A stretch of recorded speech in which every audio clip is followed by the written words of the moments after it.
Hello students, आज के इस वीडियो लेक्चर में हम analysis of financial statement topic ratio analysis, जिसका मीनिंग ऑब्जेक्टिव्स क्या है उसका एंड उसका क्लासिफिकेशन मतलब टाइप्स ऑफ रेशियोज हम स्टडी करने वाले हैं। तो इसका एक्सप्लेनेशन स्टार्ट करने से पहले मैं आपसे रिक्वेस्ट करूंगी कि अगर अभी तक आपने चैनल को सब्सक्राइब नहीं किया तो चैनल को सब्सक्राइब कीजिए एंड चैनल लिंक अपने फ्रेंड्स के साथ शेयर करना मत भूलिएगा। नाउ यहाँ पर देखिए मीनिंग मतलब क्या होता है रेशियो का, पहले तो हम मतलब जानेंगे। रेशियो, ये रेशियो वर्ड कोई नया नहीं है आप लोगों के लिए। 10th स्टैंडर्ड में आपने स्टडी किया है, मैथ्स में इसको स्टडी किया है रेशियोस, राइट। रेशियोस आप लोगों ने 10th में ही नहीं, आप है ना लोअर स्टैंडर्ड से है ना रेशियो सीख रहे हैं। 6th स्टैंडर्ड से आप लोगों को रेशियो, 5th 6th से आपका बेस शुरू हो जाता है रेशियो का। तो ratio is a mathematical number, ये मैथमेटिकल नंबर है जिसे यूज किया जाता है मेजर करने के लिए दो अकाउंटिंग फिगर्स के बीच में क्या रिलेशनशिप है वो मेजर करने के लिए इसे यूज किया जाता है। तो इसको it is also called as financial ratio. तो यहाँ पर हम इसको फाइनेंशियल, हम अकाउंटिंग में स्टडी करें तो इसको फाइनेंशियल रेशियो भी बोला जाता है। And it can be express, जिसको हम एक्सप्रेस कर सकते हैं एज अ फ्रैक्शन पोर्शन, मतलब हम इसका फ्रैक्शन पोर्शन के हिसाब से या फिर percentage, in a percentage form में हम इसे एक्सप्रेस कर सकते हैं between the two accounting figures, दो अकाउंटिंग फिगर्स के बीच में। नाउ डियर स्टूडेंट्स, यहाँ पर ये जो फ्रैक्शन पोर्शन क्या होता है वो मैं आगे आपको बताती हूँ। जैसे कि आपने यहाँ पे परसेंटेज निकालने के बजाय, अगर आप परसेंटेज निकालने के बजाय इसको फ्रैक्शन फॉर्म में रखते हो, मतलब यहाँ से 4 zeros गए और यहाँ से भी 4 zeros गए, राइट। फिर यहाँ पे कितना 300 और इसको है ना आप है ना रिड्यूस फॉर्म करोगे तो वो फ्रैक्शन पोर्शन हो जाता है। नाउ दीज यहाँ पर जो है the use of different types of accounting ratios, अलग अलग टाइप के अकाउंटिंग रेशियो का यूज और उसको इवेल्युएट किया जाता है बिजनेस की, एक्चुअल में बिजनेस की फाइनेंशियल पोजीशन को, बिजनेस की परफॉर्मेंस को फाइंड आउट करने के लिए। तो उसको है ना रेशियो एनालिसिस बोला जाता है, उसको रेशियो एनालिसिस बोलते हैं। तो इंपॉर्टेंट स्टेटमेंट हो गया व्हाट इज रेशियो एनालिसिस। तो हम बोलेंगे कि the use of different types of accounting ratios and why these ratios are used to, these are used to evaluate, to find out, to calculate the financial performance of business. So it is called as ratio analysis. Now example के तौर पे यहाँ पे ना statement दिया example कि if gross profit of a business is 30,000, अगर business का ग्रॉस प्रॉफिट है 30,000 है एंड इसका सेल्स है वो 1,20,000 है, इसका सेल्स 1,20,000 है, तो आपको कैलकुलेट करने बोला गया है gross profit ratio, gross profit ratio find out कीजिए। तो इसका सॉल्यूशन क्या होगा, आपको क्या करना होगा, ग्रॉस प्रॉफिट को फाइंड आउट करने बोला है, ग्रॉस प्रॉफिट का रेशियो। तो इसका मतलब न्यूमरेटर में आप ग्रॉस प्रॉफिट का अमाउंट लिखोगे।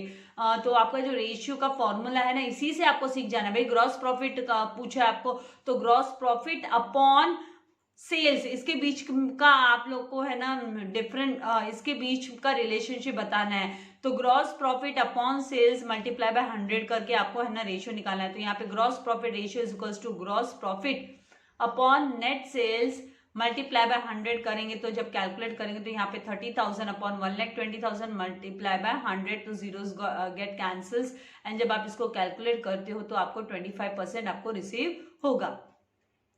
तो ये जो है ना इसे ये जो हमने एक्सप्रेस किया रेशियो को 25%, ये क्वांटिटेटिव रिलेशनशिप हो गया। ये क्वांटिटेटिव रिलेशनशिप हो गया दो डिफरेंट आइटम्स के, टू आइटम्स के बीच में, टू ग्रुप्स ऑफ आइटम्स के बीच में। तो यहाँ पे दो आइटम्स कौन से है, तो gross profit is one item and the other item is what, sales. तो इनके बीच का जो क्वांटिटेटिव रिलेशनशिप है ये है 25%, ये एक्सप्रेस किया गया इस ग्रॉस प्रॉफिट रेशियो के द्वारा।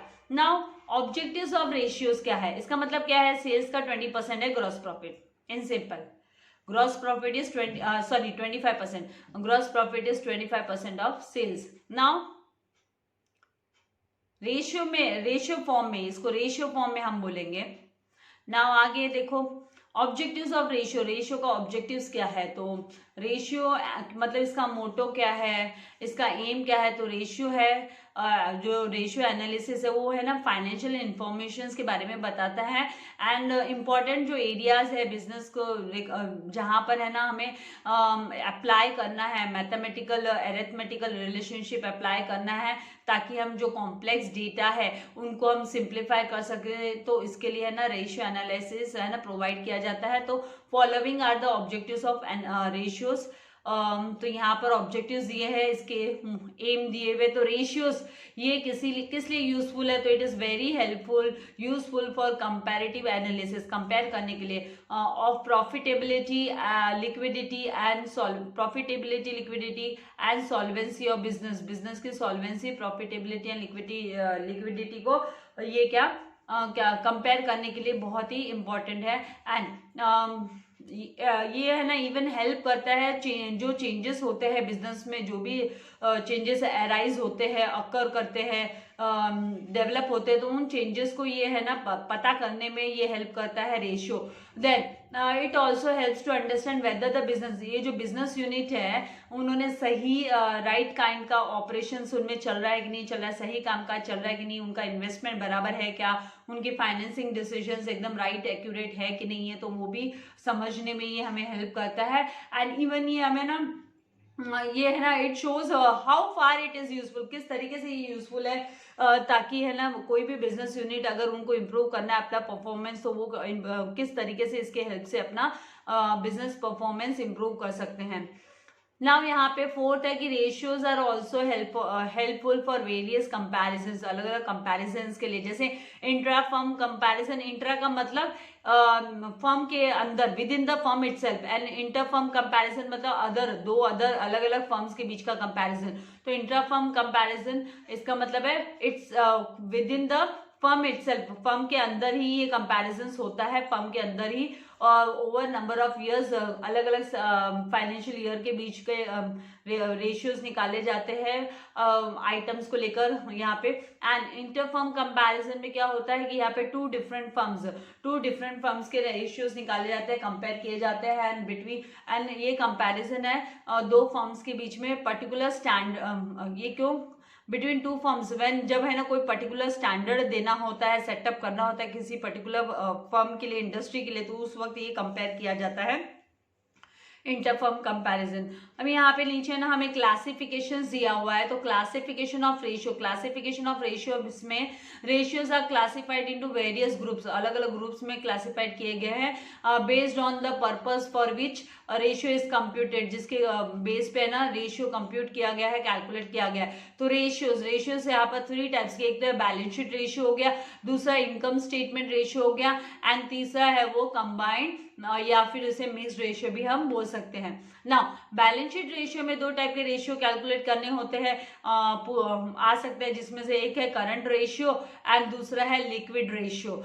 इनकम स्टेटमेंट रेशियो फर्दर ये डिवाइडेड है, इसमें हम ग्रॉस प्रॉफिट रेशियो जो हमने एग्जांपल सबसे बिगनिंग में देखा कि gross profit upon sales multiply by 100 वाला वो ग्रॉस प्रॉफिट रेशियो हुआ, and operating expenses ratio, and then net profit ratio मतलब net profit divided by sales multiply by 100, तो net profit ratio.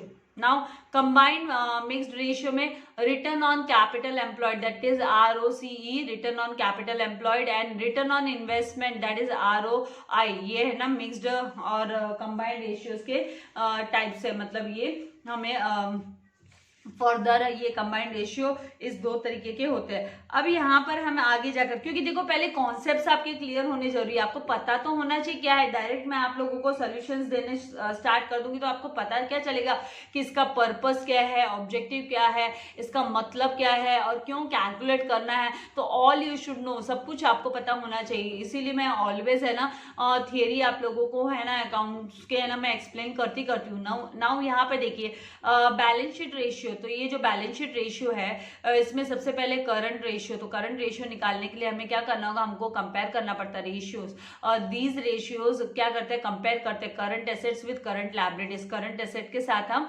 Current liabilities को compare करते हैं, और इसका जो बेस्ट रेशियो होता है, द आइडियल भी से ना द बेस्ट आइडियल रेशियो, जो करंट रेशियो का बेस्ट आइडियल जो कोई भी फॉर्म या कंपोजिशन जिसको हम बोल सकते हैं, तो वो है ना 2:1 का होता है। करंट रेशियो का 2:1 मतलब आपके करंट एसेट्स है ना वो ट्वाइस है आपके लायबिलिटीज से, तो ये अच्छा साइन है, अच्छा इंडिकेशन होता है किसी भी फर्म के लिए कि उसके जो करंट एसेट्स है वो है ना मोर देन करंट लायबिलिटीज है, एंड वो भी 2:1 मतलब डबल है, तो विच इंडिकेट्स, तो ये भी आपको फिलअप वगैरह के लिए मैच द फॉलोइंग के लिए आ सकता है, तो which indicate indicates the current assets are twice the current liabilities, and it measures short term solvency of business enterprises. business enterprises की जो short term solvency है उसको ये measure करने में help करता है current ratio. अभी ये current ratio में कैसे पता करने का कि भाई current assets कौन से current liabilities है, तो उसकी list यहाँ पे हमको नीचे दी गई है. तो current ratio का formula पहले तो calculate करने का, current ratio is equals to current assets upon current liabilities. अभी यहाँ पर करंट एसेट्स इंक्लूड करता है, करंट एसेट्स के अंडर में क्या क्या है, तो the list of current assets are sundry debtors current asset की कैटेगरी में आता है, loose tools, then bills receivable, then cash and bank balance, then investment in marketable securities, then short term loans and advances, then stock and inventories, then prepaid expenses. तो ये सारे के सारे जो है वो करंट एसेट्स के अंडर में आते हैं. दीज आर द ये जो है वो सबके सब करंट एसेट्स है. एंड नेक्स्ट यहाँ पर है करंट लायबिलिटीज इंक्लूड करता है. करंट लायबिलिटीज किस किस का कॉम्बिनेशन, मतलब ये इसमें कौन कौन से जो आइटम्स है वो आते हैं. तो यहाँ पर सन्ड्री क्रेडिटर्स करंट लायबिलिटीज होता है, bills payable current liabilities, bank overdraft current liabilities, income received in advance, this is current liability, short term loan current liabilities, then provision for taxation current liability, outstanding expenses current liabilities and unclaimed dividend etc. ये current liabilities के categories में आते हैं. अब यहाँ पे ये तो था करंट रेशियो को लेकर, क्योंकि हमें करंट एसेट्स और करंट लायबिलिटीज की लिस्ट भी पता होनी चाहिए. इसके लिए अगर पूरी की पूरी बैलेंस शीट दी और फिर हमको कैलकुलेट करने बोला तो फिर हमको पता होना चाहिए ना, क्योंकि बैलेंस शीट से हमको आइडेंटिफाई करना होगा, फाइंड आउट करना पड़ेगा. नाउ नेक्स्ट जो है वो है लिक्विड रेशियो. लिक्विड रेशियो जिसे हम क्विक रेशियो भी कहते हैं, जिसे एसिड टेस्ट रेशियो भी कहा जाता है, एसिड टेस्ट रेशियो. अभी ये जो इसका जो आइडियल, ये देखिए यहाँ पे आप मार्किंग कर सकते हैं टेक्स्ट बुक में कि ये जो इसका क्विक रेशियो का आइडियल क्विक रेशियो कौन सा होता है, 1:1 का. 1:1 का इसका मतलब है ना, यहाँ पर है ना जो क्विक एसेट्स है, जो लिक्विड एसेट्स है वो है ना इक्वल होने चाहिए. यहाँ पर पोजीशन, इनकी जो बिजनेस पोजीशन को, अगर लिक्विडिटी को आप अच्छा बताना चाहते हो तो फिर यहाँ पर जो करंट एसेट्स एक्सेप्ट जिसमें स्टॉक इंक्लूडेड नहीं होगा, प्रीपेड एक्सपेंसेस इंक्लूड नहीं होगा, वो क्विक एसेट्स होंगे. ऑल करंट एसेट्स होंगे. खाली क्या इंक्लूडेड नहीं होगा, मतलब क्या एक्सक्लूड करना है, क्या हटाना है उस आपको करंट एसेट्स में से, तो आपको स्टॉक को कंसिडर नहीं करना है और प्रीपेड एक्सपेंसेस को आपको कंसिडर नहीं करना है. बाकी सब आपके करंट एसेट्स के अंदर में आ जाते हैं. तो यहाँ पे the ratio of quick assets का जो रेशियो है टू करंट लायबिलिटीज के लिए जो रेशियो है तो वो है ना दैट इज क्विक रेशियो, से हम क्विक रेशियो कहते हैं, is called as quick ratio और एसिड टेस्ट रेशियो और लिक्विड रेशियो भी कहा जाता है. इसमें क्या होता है कि जो एसेट्स होते हैं उनको हमें ना जल्दी से क्विकली हमें ना कन्वर्ट कर सकते हैं, रोकड़ा में, कैश में कन्वर्ट कर सकते हैं. और शॉर्ट नोटिस आर कॉल्ड, और या शॉर्ट नोटिस में मतलब जस्ट हमने नोटिस भेजी, हमने इन्फॉर्म किया, इंटीमेट किया और वो हम है ना इजीली उसको क्विक एसेट्स में क्विकली हम है ना कन्वर्ट कर सकते हैं. तो दैट इज लिक्विड रेशियो हो गया. नाउ यहाँ पे मतलब क्विक एसेट्स होंगे, सॉरी. नाउ रेशियो के लिए तो हमें पता है कि liquid assets upon current liabilities लेना होता है. तो यहाँ पे करंट एसेट्स में हम सारे के सारे करंट एसेट लेंगे. खाली किसको नहीं लेना है, तो स्टॉक को एंड प्रीपेड एक्सपेंसेस को नहीं लेना है. और जो आइडियल क्विक रेशियो है वो 1:1 का है. एंड ये लिक्विडिटी पोजीशन बिजनेस की फाइंड आउट करने के लिए हम कैलकुलेट करते हैं. Now prepaid expenses, advance taxes, ये सब हमको एक्सक्लूड करना है. Prepaid expenses, advance taxes are excluded. क्यों हम एक्सक्लूड करते हैं, बिकॉज इनको हमें ना प्रीपेड ऑलरेडी है ना पेमेंट कर चुके हैं, हम एक्सपेंसेस पे कर चुके हैं, हम एडवांस में टैक्स पे कर चुके हैं. तो क्या हम इसको कन्वर्ट कर सकते हैं क्या रोकड़ा में? हम इसको रोकड़ा में कन्वर्ट नहीं कर सकते, इसीलिए इनको एक्सक्लूड करना है हमको. And stock is excluded. और ये भी खाली कब हम इसको एक्सक्लूड करते हैं, लिक्विड रेशियो कैलकुलेट करने के समय. जब हम करंट रेशियो कैलकुलेट करते हैं उस वक्त हमको एक्सक्लूड नहीं करना है, उस वक्त हम इसको कंसिडर करते हैं. लेकिन जब हम लिक्विड रेशियो कैलकुलेट करते हैं तो उस समय हमको इसको एक्सक्लूड करना होता है. नाउ स्टॉक को हम क्यों एक्सक्लूड करते हैं, क्योंकि है ना ये अनसर्टेन है. भाई आप नहीं बोल सकते कि कितना जो स्टॉक है आप बेच पाओगे, कितना नहीं बेच पाओगे. रियलाइज करना मतलब इट विल रियलाइजेस मतलब रोकड़ा कर पाओगे कितने माल का, तो उसका कंफर्मेशन आप लोगों के पास नहीं होता है.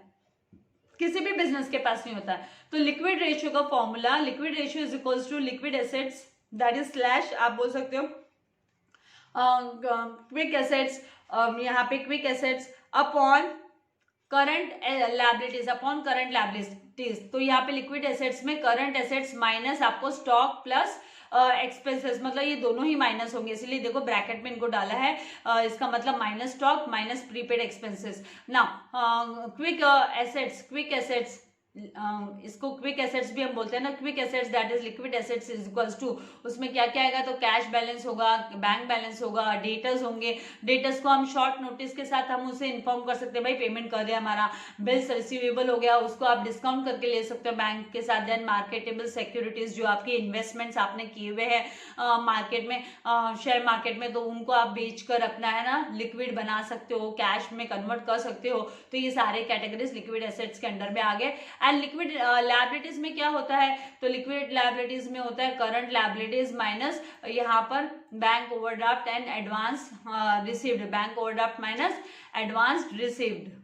यहाँ पे ये जो फॉर्मूला में छोटा सा हमको करेक्शन कर लेना है। एक्चुअल में यहाँ पे हमको करंट लायबिलिटीज नहीं लेना है, यहाँ पे हमको है ना लिक्विड लायबिलिटीज लेना है, लिक्विड लायबिलिटीज लेना है। तो ये करंट एसेट्स के बदले में आपको फॉर्मूला में है ना यहाँ पर लिक्विड लायबिलिटीज लेना है। और लिक्विड लायबिलिटीज को कैलकुलेट करने का जो मेथड है वो क्या है कि आपको क्या करना होगा, करंट लायबिलिटीज में से आपको क्या क्या माइनस करना होगा। तो करंट लायबिलिटीज है हम माइनस करेंगे यहाँ पर, करंट लायबिलिटी से हम बैंक ओवरड्राफ्ट एंड एडवांस जो रिसीव्ड हो गया है, क्योंकि बैंक ओडी तो लोन हो गया तो उसको आप थोड़ी ना वो लिक्विड लायबिलिटी नहीं, उसको पेमेंट करना पड़ेगा उसका क्विक यहाँ पे बैंक ओडी एंड आपको है ना एडवांस रिसीव्ड जो है वो आपको माइनस कर लेना है और बाकी का सारा आपका करंट लायबिलिटीज हो जाता है।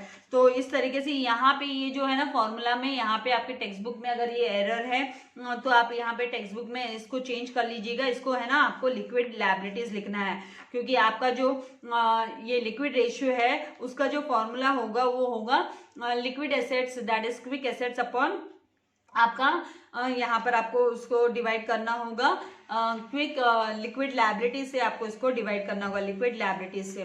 तो इस तरीके से आपको ये करना है, जिसको हमें ना ये भी बोल सकते हैं कि भाई इसको आप क्विक लायबिलिटीज भी रीड कर सकते हो, क्विक एसेट्स क्विक लायबिलिटीज, ऐसे भी हम इसको स्टडी कर सकते हैं, रीड कर सकते हैं। नाउ नेक्स्ट यहाँ पर income statement ratio, income statement ratio और जिसे हम टर्नओवर रेशियो भी बोल सकते हैं, मार्जिन रेशियो भी बोल सकते हैं। तो यहाँ पर gross profit ratio this ratio measures, ये रेशियो क्या मेजर करता है, तो ये रिलेशनशिप बिटवीन दो जो है आइटम्स के बीच में रिलेशनशिप बताता है, जैसे कि gross profit and net sales के बीच में। तो इट इज कैलकुलेटेड, ये क्यों कैलकुलेट करते हैं हम, मेजर करने के लिए एफिशिएंसी, प्रोडक्शन डिपार्टमेंट की एफिशिएंसी कैसी है, तो इसे परसेंटेज फॉर्म में भी हम एक्सप्रेस कर सकते हैं। तो यहाँ पर gross profit is equals to हम क्या बोलेंगे, net sales minus cost of goods, net sales minus cost of goods, तो हमको ग्रॉस प्रॉफिट रिसीव होता है। ये है ना ग्रॉस प्रॉफिट पाने का तरीका कि भाई कितना ग्रॉस प्रॉफिट हुआ। उसके बाद कॉस्ट ऑफ गुड्स में क्या क्या इंक्लूडेड होता है, तो कॉस्ट ऑफ गुड्स सोल्ड में जैसे कि ओपनिंग स्टॉक हुआ, फिर प्लस परचेस हुआ, फिर डायरेक्ट एक्सपेंस हुआ, फिर उसमें से आपको माइनस क्लोजिंग स्टॉक करना है, तो आपका कॉस्ट ऑफ गुड्स सोल्ड हो गया।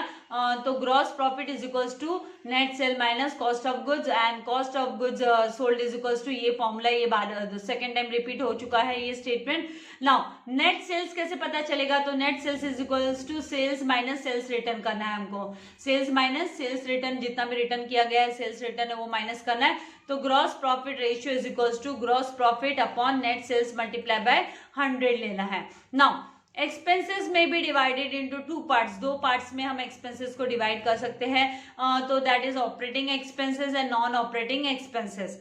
नाउ यहाँ पर expenses which are incurred by the business, जिसे ना बिजनेस इनकर्ड करता है, बिजनेस खर्चा करता है जो एक्सपेंसेस को, उसको हम ऑपरेटिंग एक्सपेंसेस बोलते हैं। ऑपरेशंस के लिए, एक्टिविटीज के लिए, बिजनेस एक्टिविटीज के लिए जो खर्चा होता है तो that is called as operating expenses. जैसे एग्जांपल के तौर पे ऑफिस एंड एडमिनिस्ट्रेटिव एक्सपेंसेस हो गया, सेलिंग एंड डिस्ट्रीब्यूशन एक्सपेंसेस हो गया। तो operating profit is equals to, फिर कैसे निकालेंगे हम ऑपरेटिंग प्रॉफिट, निकालने के लिए हमको ऑपरेटिंग एक्सपेंसेस पता होना चाहिए, क्योंकि ग्रॉस प्रॉफिट से जब हम ऑपरेटिंग एक्सपेंसेस माइनस करेंगे तो हमको ऑपरेटिंग प्रॉफिट मिलेगा। तो operating profit is equals to gross profit minus operating expenses. Now next है कि नॉन ऑपरेटिंग एक्सपेंसेस किसे कहते हैं। तो जैसे नॉन ऑपरेटिंग एक्सपेंसेस हुआ जिसके अंदर मान लो loss on sale of fix asset, fix asset को सेल किया तो उसके ऊपर नुकसान हो गया, लॉस बाय फायर, आग लगने से नुकसान हो गया, या गुडविल को हमने राइट ऑफ कर दिया, रिटर्न ऑफ किया तो है ना हमारा नुकसान हो गया, discount on issue of shares and debentures, तो यहाँ पे हमारा नुकसान हो गया। देन प्रिलिमिनरी एक्सपेंसेस, तो ये सारे के सारे एक तरीके से खर्चे हो गए, लॉसेस हो गए, तो ये है ना नॉन ऑपरेटिंग, ये कोई बिजनेस से डायरेक्ट रिलेट नहीं करते बिजनेस को, मतलब यहाँ पे बिजनेस की जो मेन एक्टिविटी है उससे रिलेट नहीं करते, तो ये है ना नॉन ऑपरेटिंग एक्सपेंसेस हो गए। तो हमें है ना ऑपरेटिंग प्रॉफिट फाइंड आउट करने के लिए रेशियो के लिए शोज द ऑपरेशनल एफिशिएंसी बताता है, और यहाँ पे net profit ratio, net profit ratio ये जो है वो क्या करता है, नेट प्रॉफिट रेशियो प्रेजेंट करता है the relationship between net profit and net sales के बीच में रिलेशन बताता है। एंड इट इज एक्सप्रेस, जिसको हम कैसे एक्सप्रेस करेंगे परसेंटेज फॉर्म में, तो the ratio measures overall efficiency of business, business की जो ओवरऑल एफिशिएंसी है, कैपेबिलिटी है, उसको ये मेजर करता है। तो यहाँ पे जो नेक्स्ट यहाँ पे जो दिया है वो नेट प्रॉफिट रेशियो के लिए क्या लिखना होगा हमको फॉर्मूला, तो the net profit ratio is equals to net profit upon net sales multiply by 100। And net profit ratio का एक और फॉर्मूला है कि net profit before tax, tax के पहले का profit divide by net sales multiply by 100। तो ये इसके लिए ना फॉर्मूला जो है वो अप्लाई किया जाता है। ये जो नेक्स्ट यहाँ से है ये नेट प्रॉफिट रेशियो आ जाता है, ये नेट प्रॉफिट रेशियो आ जाता है, सेकेंड पार्ट हो गया जो net profit ratio third one, जो थर्ड टाइप है। नाउ आगे नेट प्रॉफिट रेशियो का एक और रेशियो है जिसमें जब हमें ना टैक्स पेमेंट करने के बाद में भी हम निकालते हैं, तो net profit after tax upon net sales, मतलब टैक्स पेमेंट करने के बाद में upon net sales multiply by 100। तो इस तरीके से हमको करना होता है। फिर प्रॉफिट इज इक्वल्स टू क्या होगा, प्रॉफिट होगा टोटल होगा, प्रॉफिट टोटल होगा, किस किस का टोटल होगा, तो operating profit plus non operating income, और उसमें से माइनस करेंगे हम नॉन ऑपरेटिंग एक्सपेंसेस, ये सबका इस तरीके से भी प्रॉफिट को निकाला जाता है। नाउ नॉन ऑपरेटिंग इनकम क्या होता है, तो ये हमको पता करना है कि भाई नॉन ऑपरेटिंग इनकम क्या होगा। तो नॉन ऑपरेटिंग इनकम वो इनकम होती है जो है ना नॉन ट्रेडिंग एक्टिविटीज, जो डायरेक्टली है ना बिजनेस का जो मेन उनकी एक्टिविटीज है, बिजनेस एक्टिविटीज है, उससे रिलेट नहीं करती है। जैसे कि इंटरेस्ट रिसीव्ड हुआ, इन्वेस्टमेंट्स पे इंटरेस्ट रिसीव्ड हुआ, शेयर्स पे डिविडेंड रिसीव हुआ, कंपेंसेशन रिसीव हुआ, रिफंड रिसीव्ड हुआ, कोई profit on sale of fix asset हो गया, इन्वेस्टमेंट का एंड एसेट्स का प्रॉफिट हो गया, तो ये बिजनेस का मेन एक्टिविटी नहीं है। तो such net profit can be taken before tax, इनको हम ना बिफोर टैक्स ले सकते हैं, कैलकुलेट कर सकते हैं, पेड बिफोर टैक्स पेड और after tax paid.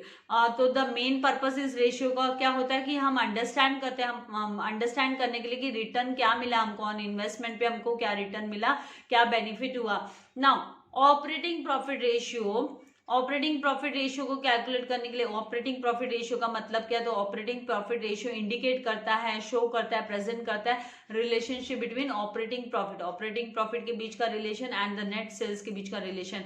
And it is usually expressed in the form of percentage, जिसको हम परसेंटेज के फॉर्म में एक्सप्रेस करते हैं जनरली यूजुअली, एंड इसको हम it also known as the net profit ratio, operating profit ratio, net operating profit ratio. So net operating profit ratio is equals to operating profit upon net sales, that is 100। So जहाँ पे OP क्या होगा, तो OP होगा gross profit में से आप operating expenses को माइनस करो, एंड नेट सेल्स क्या होगा, तो सेल्स माइनस रिटर्न एंड जो भी अलावेंसेस है उसको माइनस करते हैं, तो हमको नेट सेल रिसीव होता है। देन ऑपरेटिंग रेशियो, तो ये एक्सप्रेस करता है total operating cost and net sales को। तो यहाँ पे ये भी है ना परसेंटेज वे में हम एक्सप्रेस करते हैं। तो operating ratio is equals to cost of goods sold plus operating expenses upon हमको नेट सेल्स मल्टीप्लाई बाय 100 करना है। तो है ना यहाँ पर कॉस्ट ऑफ गुड्स सोल्ड में क्या क्या होगा, तो ओपनिंग स्टॉक होगा, परचेसेस होगा, वेजेस होगा, कोई डायरेक्ट एक्सपेंसेस है वो होगा, माइनस क्लोजिंग स्टॉक होगा।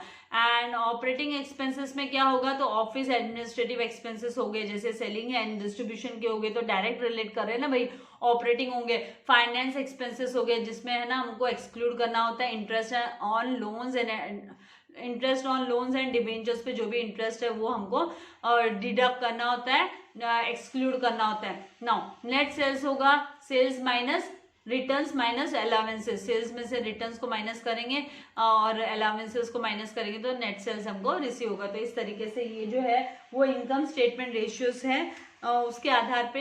And then combined mixed ratios जो लास्ट यहाँ पर है वो है अभी कंबाइंड मिक्स्ड रेशियोज। तो कंबाइंड मिक्स्ड रेशियो में क्या होता है कि हमको है ना रिटर्न ऑन इन्वेस्टमेंट पता करना है, अगर हमको ROI पता करना है तो उसके लिए हमको वो ये रेशियो हमको कैलकुलेट करना होता है। दिस रेशियो मेजर्स, ये एक तरीके का ये रेशियो हमें हेल्प करता है to find out to measure the net profit before tax, tax के पहले का प्रॉफिट है and interest and capital invested है, उसको फाइंड आउट करने में, उसको मेजर करने में, इवेल्युएट करने में हेल्प करता है ये जो रिटर्न ऑन इन्वेस्टमेंट रेशियो है वो। And this ratio is computed, ये हम क्यों कंप्यूट करते हैं, क्यों हम इसे यूज करते हैं तो मेजर करने के लिए कि भाई है ना प्रॉफिटेबिलिटी बिजनेस की क्या है, ओवरऑल उसकी कैपेबिलिटी बिजनेस की क्या है। तो return on investment, return on capital investment, अगर हम कैपिटल इन्वेस्टमेंट की बात कर रहे हैं रिटर्न ऑन कैपिटल इन्वेस्टमेंट, तो इसके लिए फॉर्मूला जो अप्लाई होता है return on capital investment is equals to profit before tax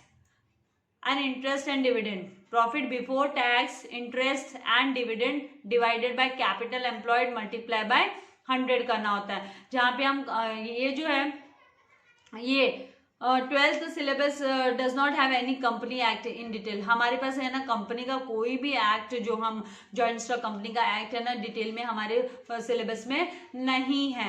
now ROI should be ROI, ये return on investment find out करने के लिए हम net profit upon capital employed multiply by 100 वाला फॉर्मूला हम अप्लाई करेंगे। नाउ नेक्स्ट यहाँ पर कैपिटल एम्प्लॉयड कैसे फाइंड आउट करेंगे, तो कैपिटल एम्प्लॉयड क्या होता है, तो इक्विटी शेयर कैपिटल प्लस उसमें प्रेफरेंस शेयर कैपिटल ऐड करना होता है, रिजर्व्स एंड सरप्लस का ऐड करना होता है, then debenture capital and other जो लॉन्ग टर्म लोन्स होते हैं वो सारे के सारे कंबाइन किए जाते हैं तो कैपिटल एम्प्लॉयड होते हैं। Now capital employed is equals to capital employed ये किसके इक्वल होता है, तो हम बोल सकते हैं ये fixed assets plus current liabilities minus current assets, sorry fixed assets plus current assets minus current liabilities. ये भी इसका सेकंड वे है फाइंड आउट करने का कि भाई सारे के सारे fixed assets and current assets को सम अप करो और उसमें से माइनस कर दो करंट लायबिलिटीज, तो you will get the capital employed. Now ये जो रेशियो वो इंडिकेट करता है कंपनी की जो एबिलिटी है, कैपेबिलिटी है, एफिशिएंसी है जनरेट करने की कि वो कितना प्रॉफिट जनरेट कर सकती है पर रुपये के पीछे, प्रॉफिट पर रुपये ऑफ कैपिटल एम्प्लॉयड, एक एक रुपया जो वो capital as a capital use कर रही है, मतलब एम्प्लॉयड मतलब यूज कर रही है एज अ कैपिटल, उसके पीछे वो कितना प्रॉफिट जनरेट कर पा रही है company. Now return on capital employed that is ROCE, तो ये जो रेशियो है ये रिलेशनशिप बताता है between the net profit before interest and tax and share holders fund के का जो रिलेशनशिप है between the net profit before income and tax, यहाँ पे टैक्स एंड शेयर होल्डर्स का फंड, जिसमें यहाँ पे क्या होता है हम divide by capital, net capital employed से हम डिवाइड करते हैं तो the funds are supplied equity and preference share holders, जो फंड हम द फंड्स जो कि कंपनी को है ना equity share holders and preference share holders जो फंड सप्लाई करते हैं उसके रिलेशन में हम इसका फाइंड आउट करते हैं रेशियो। तो return on capital employed that is ROCE आप बोलोगे, इनिशियल एब्रीवेशन जो यूज करते हैं हम, तो उसके लिए आपको फॉर्मूला है कि net profit before interest and tax, before interest and tax का जो नेट प्रॉफिट है उसको हम डिवाइड करते हैं शेयर होल्डर्स का फंड, शेयर होल्डर्स का फंड मतलब जो कि है ना equity share holders and preference share holders का फंड, तो net capital employed slash equity, net capital employed slash equity, तो net capital employed is equals to होगा टोटल एसेट्स, टोटल एसेट्स मतलब आपके fix assets current assets minus आपका current liabilities, तो आपको net capital employed मिल जाएगा, तो fix assets plus current assets minus current liabilities. तो ये जो रेशियो है return on capital employed ratio ये है ना इंडिकेट करता है कि जो शेयर होल्डर्स ने जो फंड दिया है वो है ना एफिशिएंटली यूज हो पाया है कि नहीं हो पाया है, कंपनी ने बराबर से उसको एफिशिएंटली यूज किया है कि नहीं किया है। तो ये जो रेशियो है ये ऑलवेज है ना ये it should be higher than ROI, return on investment से हायर होना चाहिए ये रेशियो, जब हम कैलकुलेट करते हैं तो ये रिटर्न ऑन इन्वेस्टमेंट से हायर होना चाहिए। अभी नेक्स्ट वीडियो में मैं आप लोगों के लिए ये इलस्ट्रेशंस के सॉल्यूशंस मैं आप लोगों को बताने वाली हूँ, तो ये इनको हम सॉल्व करने वाले हैं और जल्दी ये चैप्टर भी हम कंप्लीट कर देंगे। जल्दी मैं रिवीजन भी अभी स्टार्ट करने वाली हूँ। Hopefully I will try to start from the next week. तो आप लोगों को ज़्यादा से ज़्यादा फ्रेंड्स के साथ, अपने फ्रेंड्स के साथ चैनल की लिंक शेयर करना है ताकि वो भी इसका फ़ायदा ले सके, वो उनको भी बेनिफिट हो सके। और वीडियो को लाइक करना एंड शेयर करना मत भूलिएगा। Thank you very much. God bless you all dear students.